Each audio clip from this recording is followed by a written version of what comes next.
I have the singular honor of presenting to you my President. The Assembly will hear an address by His Excellency Ranil Wickremesinghe, President of the Democratic Socialist Republic of Sri Lanka, as Head of State. I request protocol to escort His Excellency.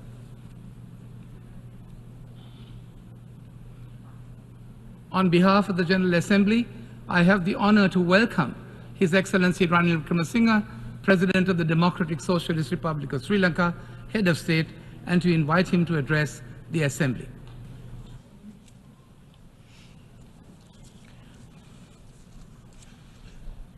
The Chairman of the General Assembly, His Excellency Dennis Francis, President of the General Assembly, Excellencies, ladies and gentlemen. I congratulate His Excellency Dennis Francis of Trinidad and Tobago on his election as the President of the 78th session of the United Nations General Assembly.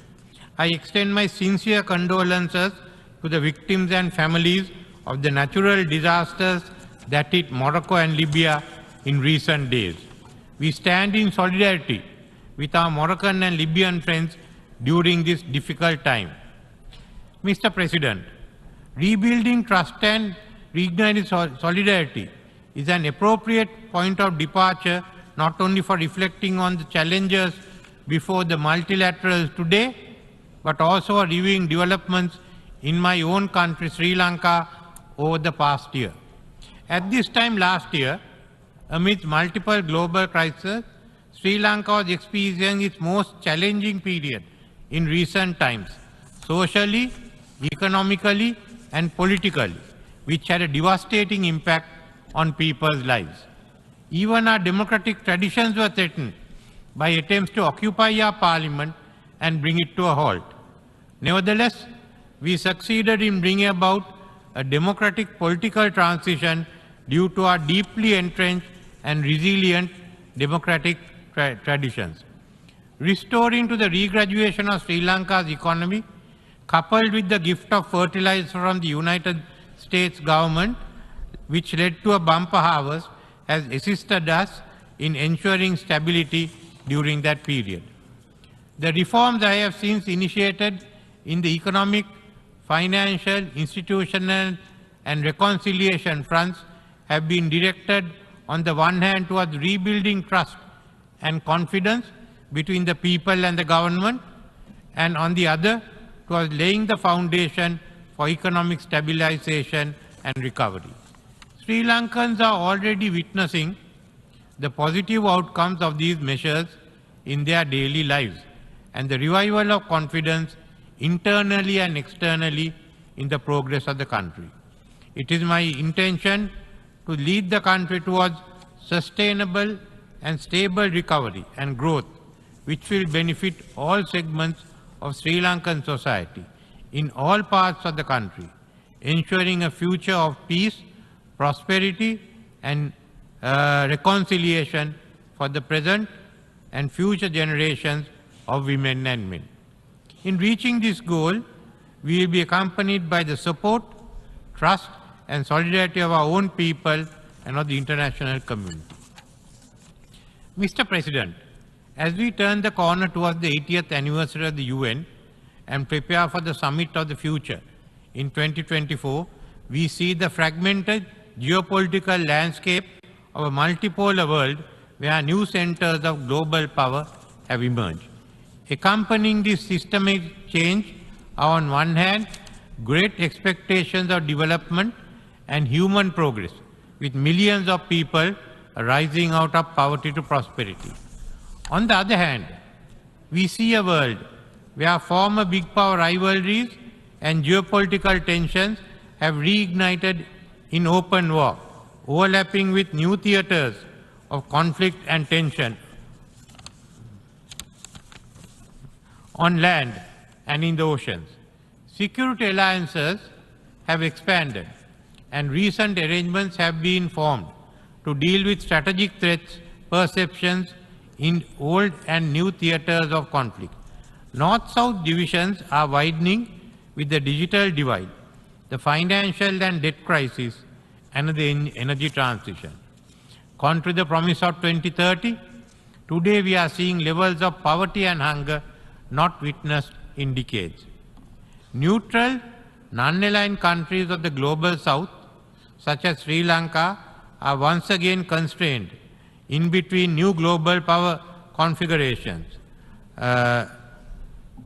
facing those who do not respect the sovereignty of our nations.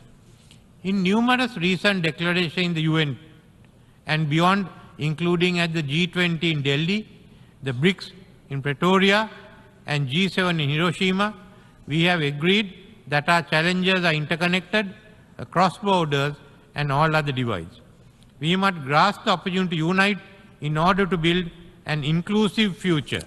It is an appropriate reflection of this current global predicament that the theme for this year's general debate is rebuilding trust and reuniting global solidarity.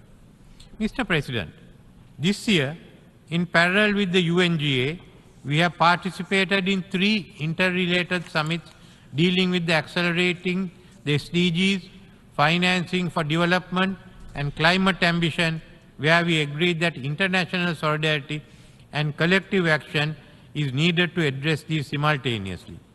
Cross-border financial impact of the crisis, such as climate change and the pandemic, are impeding the ability of smaller, indebted countries such as mine to make progress on the SDGs and climate adaptation and mitigation. Conflicts and tensions among big powers are complicating the policy environment for the rest by adding uncertainty to economic and macro financial stability, disrupting supply chains, causing inflation, as well as food and energy security. Long before the SDGs, Sri Lanka has achieved high human and social development indicators, which ranked us in a category well above the other middle-income countries. Neither has Sri Lanka shirked its responsibility to the planet. Last year at COP27, we outlined our climate ambition plan. We said that by 2030, we will have 70% renewable energy in electricity generation, increase forest cover by 32%, and reduce greenhouse emissions by 14.5%.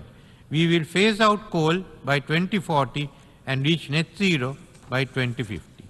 Our low carbon development trajectory gave us one of the lowest per capita carbon emission rates for a lower MIC country. This year, as a result of exogenous shocks and debt, the incremental progress we were proud to have reached have been reversed. Food inflation putting significant pressure on food security amongst vulnerable communities. At the same time, children's education and nutrition have suffered due to the pandemic and economic crisis.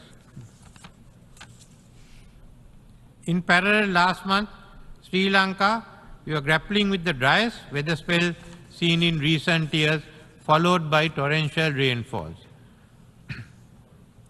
Adverse climatic outcome in a spilling over onto our tight fiscal space just as we begin to stabilize from last year's economic crisis.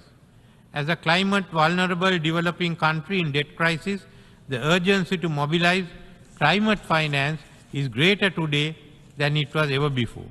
However, despite promises made to which we were all witnesses, the rich countries are not delivering to expectation. Developed countries must do their part and fulfill what they agreed, assume their share of the common but differentiated responsibility, provide assistance for mitigation and adaptation and compensation for loss and damage. Mr. President, national efforts alone will not suffice to ensure the success of the SDGs and reverse climate change.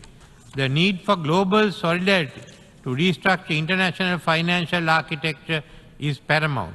This is articulated loud and clear in multiple global fora, including in G20 and the BRICS. The Secretary General's SDG stimulus highlights the interconnections between the achievements of the SDGs, combating climate change, and the concrete interventions required by creditors, sovereign and private, as well as by IFS, including to mitigate the debt crisis. It is estimated that the 2008 financial crisis cost the US economy $4 trillion. Recent studies in US have stated that the impact of the pandemic on the US economy from 2020 to 2023 would reach $14 trillion. These numbers would more than double if the rest of the global economy is added.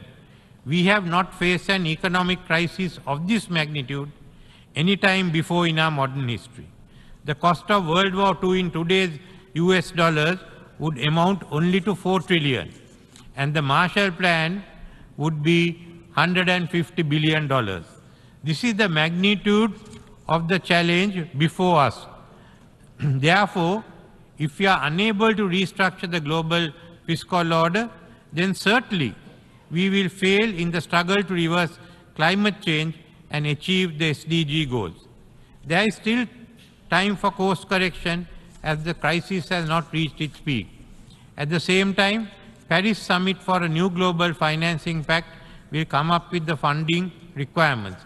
Therefore, the Summit for the Future should not be crafting new programs, but restructuring the present financial architecture to suit the needs of climate change and sustainable development. Mr. President, this must be the priority of the General Assembly. We cannot afford to allow divisions to drive focus away from this crisis. While key issues such as the Bridgetown Initiative and the necessity to address the debt of low-income countries are being discussed in this Assembly, it's not commanding the attention it deserves.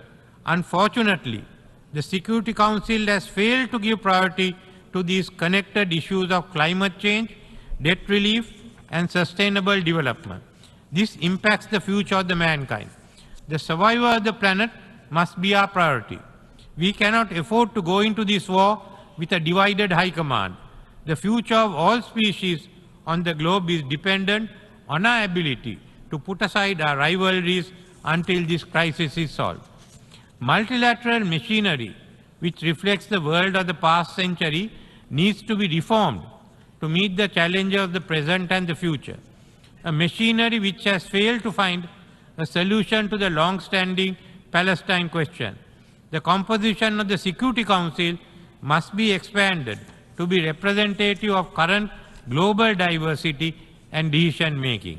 In parallel, the role of the UN General Assembly must be strengthened.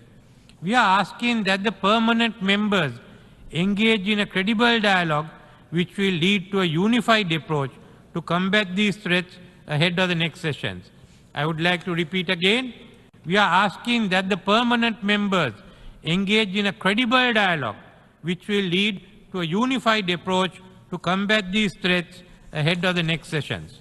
Mr. President, while we seek solidarity and financing to alleviate poverty and climate challenges, global military expenditure has risen today to a record level, reaching $2.24 trillion. This reflects the strategic trust deficit among the powerful key arms control framework which were instrumental in maintaining system stability in the past, which have collapsed. And nuclear conflict is once again under open discussion, potentially and apocalyptically triggered by autonomous controls. We urge restraint in the increase of military expenditure which leads to escalation of conflict. Developing countries have been the voice of sanity and reason in this regard for decades. In keeping with Sri Lanka's long-standing position, support your disarmament of the weapons of mass destruction and nuclear weapons, this year Sri Lanka ratified the Comprehensive Test Ban Treaty. Yesterday, we acceded to the Treaty on Prohibition of Nuclear Weapons. The war in Ukraine has far-reaching and severe financial and humanitarian repercussions on food, hunger and debt in all parts of the world, including Sri Lanka. It is recalled that the UN Charter vests on powerful states in the Security Council the responsibility to maintain international peace and security and to de-escalate rather than ignite conflict. We need to halt the momentum where this and other big power tensions are spilling over into established areas of international rules-based cooperation forged over decades of multilateral negotiation, ranging from international trade to ocean governance.